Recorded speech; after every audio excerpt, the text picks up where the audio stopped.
Então, agora seria a Marina, que vai ser lida pela Ideli, como a gente já falou no começo. O texto é da Marina Bernardi, da Comunidade de Ética Vivente, e o texto dela vai ser lido pela Ideli Domingues. Então, eu vou falar um pouquinho sobre a Marina, falar um pouco o que ela faz e o que ela é. Marina Bernardi escolheu o grupo como uma entidade viva, seu principal foco de interesse e paixão na vida. É psicóloga com formação em psicossíntese e psicoenergética. Essa abordagem permite que ela compreenda cientificamente as várias fases do desenvolvimento nos diversos grupos dos quais participa. Marina focalizou grupos de todos os tipos, desde aqueles envolvidos na autocura e na autotransformação, até aqueles cujo objetivo é criar projetos que explorem e liberem as potencialidades mais elevadas da consciência humana. Publicou muitos artigos e deu palestras e seminários em todo o mundo. Marina, atualmente, é presidente da Comunidade Ética Vivente na Úmbria, Itália, a Comunidade de Ética Vivente, da qual a gente já falou, onde tem sido um membro ativo desde o extenso experimento de grupo a partir de 1988. Leciona em várias escolas dentro da comunidade, como a Escola de Focalização de Grupo, que ela também já ofereceu em Israel, Argentina e até mesmo aqui no Brasil. Esteve envolvida na liderança com outros grupos ao redor do mundo, incluindo 9 anos no World Service Intergroup, e fundou a Associação Banner da Paz, na Itália, e é cofundadora da iniciativa Ciência do Trabalho em Grupo. Com você, Ideli. Buenos dias. Buenos dias. Buenos dias, tchau, tchau. Então, vamos começar o grupo como fundamento da nova humanidade, por Marina Bernardi, presidente da Comunidade Ética Vivente da Itália. Escolhi falar sobre esse assunto porque faço parte de um grupo que fundou na Itália há 40 anos uma comunidade, a Comunidade de Ética Vivente. Marcou. Há muitos anos vivo e trabalho neste grupo e por isso tenho vivido de perto todos os acontecimentos, os seus momentos de conquistas e os de crise, as passagens importantes, as suas expansões internas e externas, a realização do seu serviço. Seguinte.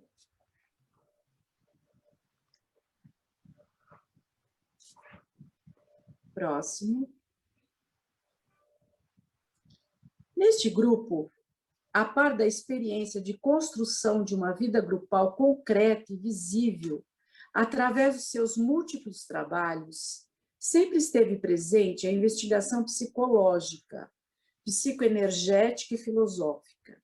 Assim, ao longo das fases de desenvolvimento do grupo, foi possível observar e fazer uma leitura desse processo, compreendendo-o à luz de um mapa teórico, que pode assumir um valor geral, útil também para outros grupos.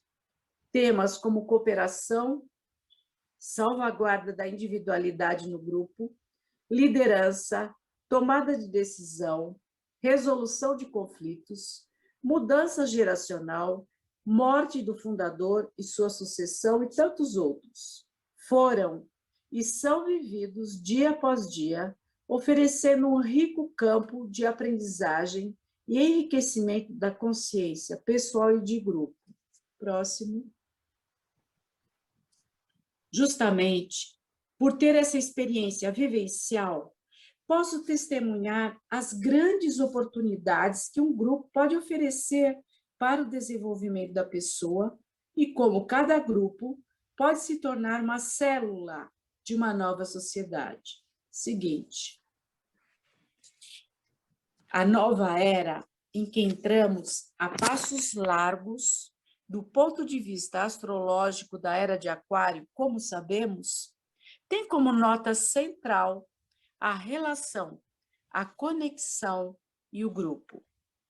Já estamos observando sinais disso, que se manifestam através da densa rede de conexões que se desenvolveram no planeta em poucos anos.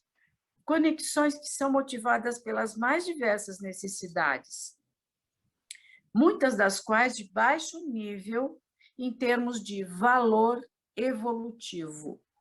Mas é normal que os primeiros sinais de toda uma época, que durará muitos séculos, se manifestem por meio de movimentos instintivos e ainda completamente inconscientes, que conduzem, portanto, a expressões horizontais e muitas vezes imaturas e nocivas. Próximo.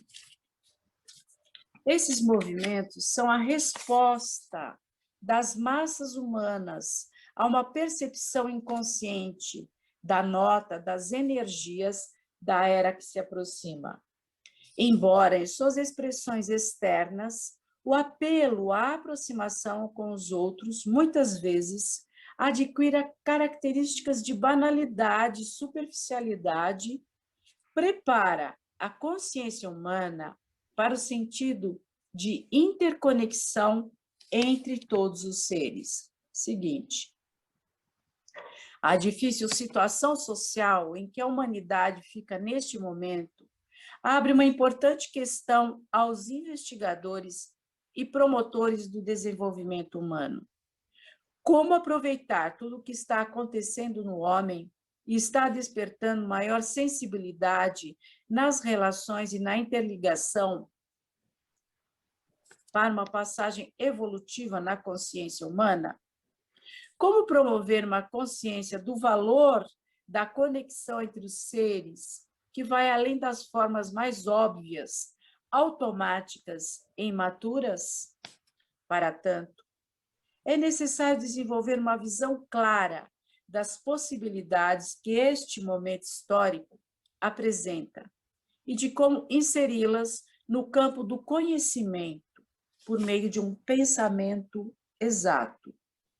No século passado, no campo da psicologia, ciência que tem a ver não só com a reparação de disfunções, mas também com o desenvolvimento das potencialidades da consciência, no centro dos interesses estava o indivíduo e tudo o que teria podido ajudá-lo a melhorar a sua qualidade de vida.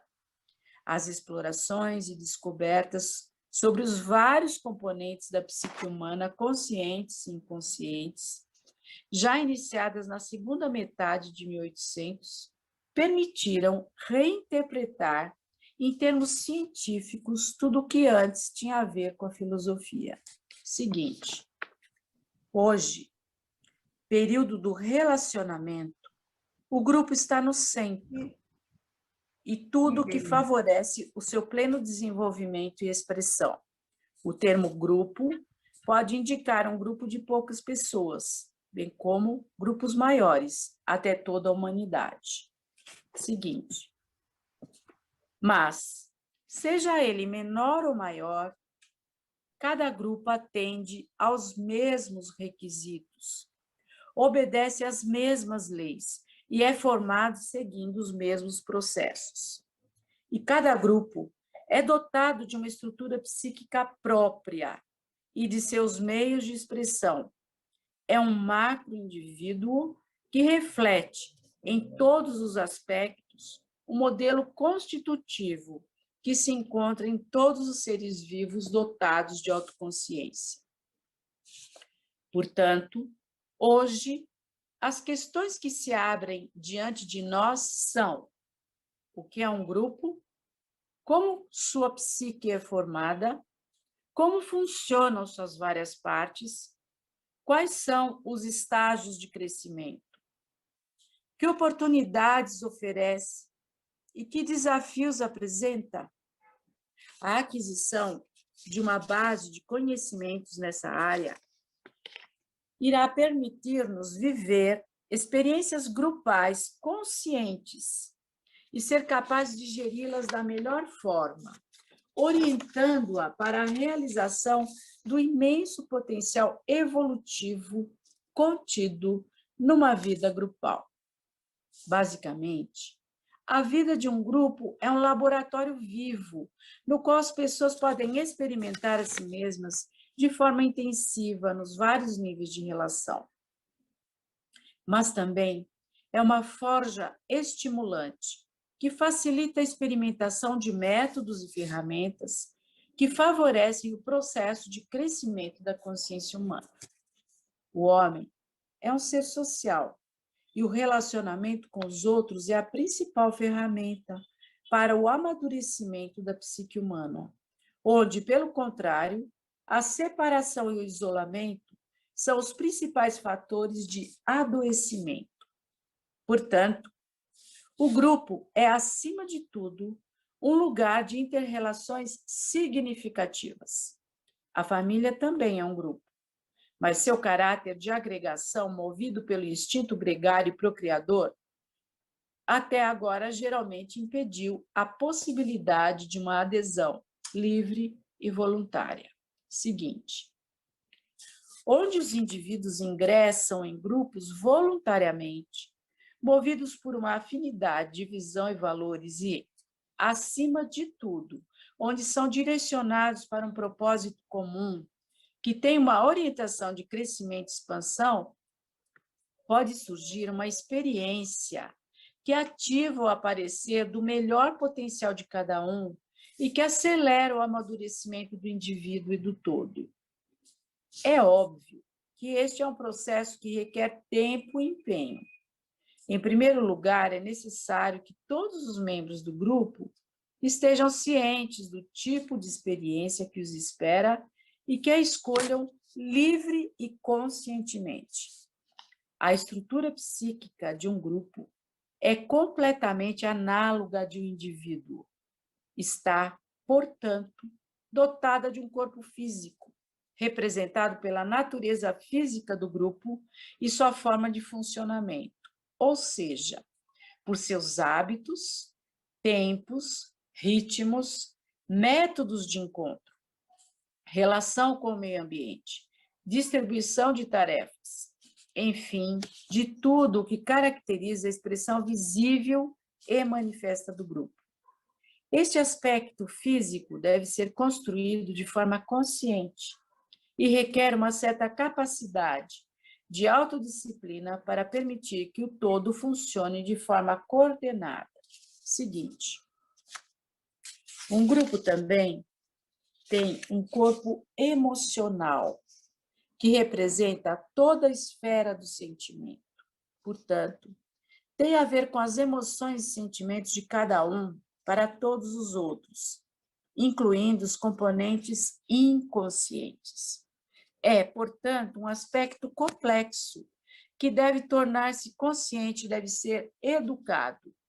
O objetivo é atingir um estado de equilíbrio no qual todos se sintam aceitos e considerados por todos os demais. Esse nível de integração emocional também é resultado de esforço e trabalho consciente, mas, uma vez alcançado, torna a vida do grupo satisfatória, atrativa e nutritiva. Depois, há um terceiro componente, que é o corpo mental do grupo. Ele é formado pelos conteúdos mentais do grupo, as ideias, ideologias, crenças e formas de olhar e interpretar a realidade predominantes. Embora seja essencial que cada pessoa pense de forma independente e livre, é igualmente importante que alguns valores livremente escolhidos, o pensamento de todos, seja convergente e que as intenções individuais estejam alinhadas com o objetivo escolhido de comum acordo. No funcionamento desses três corpos, cada grupo tem suas características, tanto como nível de desenvolvimento quanto como estilo próprio, exatamente como ocorre nos indivíduos. O grau de integração dos corpos físico, emocional e mental, de seus modos de expressão, definem a personalidade do grupo. Esta personalidade pode ser mais ou menos madura, mais ou menos coerente, mais ou menos expressa. Se o seu nível de desenvolvimento for bom, o grupo será capaz de atingir seus objetivos e se manifestará como uma força construtiva no mundo. Além disso, se o grupo cultivasse interesses transpessoais e trabalhasse para contribuir ao bem comum, isso liberaria gradualmente seu potencial para qualidades superiores e sua intuição. O resultado seria um florescimento em termos de criatividade, o que tornaria o grupo um ponto de luz e beleza a serviço do planeta. Enquanto no mundo, o governo e os trabalhadores da saúde lutam com ferramentas concretas para tentar estabelecer um novo equilíbrio social e econômico que nos tire da situação de precariedade e perigo global em que nós ficamos como humanidade, é necessário e urgente que mais seres humanos possam se dedicar a uma mudança mais profunda e radical, a mudança da consciência. O que a humanidade mais precisa hoje é uma mudança na forma de pensar, sentir e agir. Não de uma viragem determinada de fora, através da propaganda, das regras e das leis, mas de uma viragem que surge de dentro, daquele núcleo essencial de vida e verdade em que se baseia o nosso ser humano. Qualquer outra solução está fadada a ser efêmera e passageira, em última instância, ao fracasso, deixando-nos mais fracos e mais pobres do que antes, tanto física quanto intelectualmente. É somente na consciência, no espaço interior, onde nos encontramos, nós mesmos e os outros, que a verdadeira mudança pode ocorrer. Próximo. A consciência passa por diferentes estados de desenvolvimento de acordo com uma escala baseada no grau de intensidade de seus principais atributos, que são conscientização, ou seja, de quantos elementos intrapsíquicos e ambientais a pessoa está ciente. Expansão, ou seja, qual a amplitude de seu campo de percepção e ação. Profundidade, isto é, que nível de reflexão e compreensão a pessoa pode incluir.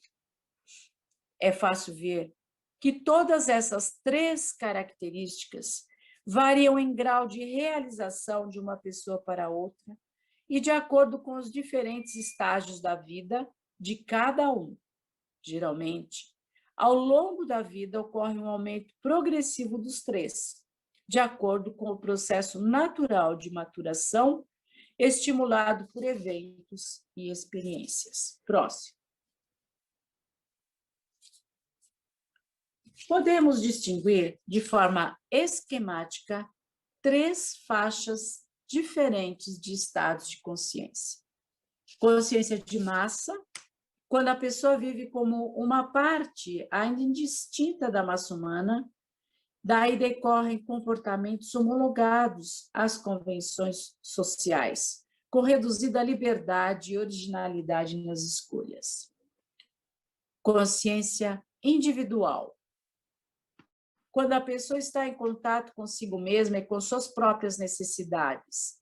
Neste caso, deriva a aderência a si mesmo e às suas próprias necessidades evolutivas, mas muitas vezes um certo egocentrismo também está presente. Consciência de grupo. Quando a pessoa amplia seu senso de identidade, já firmemente conquistado para incluir outros seres, seus pedidos são claros e bem definidos, mas também há interesse e cuidado pelos outros e pelo meio ambiente, considerados tão importantes quanto o que tem a ver consigo mesma. Os grupos, aqueles tantos grupos que estão surgindo cada vez mais numerosos no planeta, associações, grupos de voluntários, grupos de estudo, grupos de trabalho em vários campos, grupos de pesquisa psicológica e espiritual, representam campos de experiência para ativar em si as etapas de transformação necessárias para a realização de uma consciência de grupo. O grupo, com seus objetivos para os quais converge o empenho de todos os participantes, com sua rede de relações e trocas, com as suas diferenças interindividuais, com seus momentos de conflito e com os de bom entendimento, com satisfação partilhada pelos sucessos alcançados, desempenha a função de um laboratório vivo, no qual se aprende a superar o egoísmo e a separatividade em favor do compartilhamento e da cooperação. Próximo. É um processo de transformação gradual, que deve ser realizado passo a passo, conscientemente, e que requer, para se realizar de forma fluida, um certo nível de conhecimento da psicologia e da psicoenergética dos grupos. De acordo com essa perspectiva, se muitos grupos fossem capazes de promover em seus membros um estado de consciência de grupo que poderia levar à dissolução do egoísmo, da competição e do sentimento de isolamento e separação, uma profunda e bastante rápida transformação ocorreria também na consciência humana. Tudo isso graças ao poder de aceleração e expansão que é inerente à ação do grupo. Uma contaminação como um incêndio, de indivíduo para indivíduo e de grupo para grupo. A experiência de uma vida em grupo, portanto, tem o poder de estimular o surgimento das potencialidades latentes em cada um de seus membros e de garantir que cada um estenda seu senso de pertença e identidade primeiro ao pequeno grupo do qual faz parte, e depois se abrindo em círculos concêntricos a grupos cada vez maiores, até se sentirem parte integrante, interconectada da humanidade e de todo o mundo.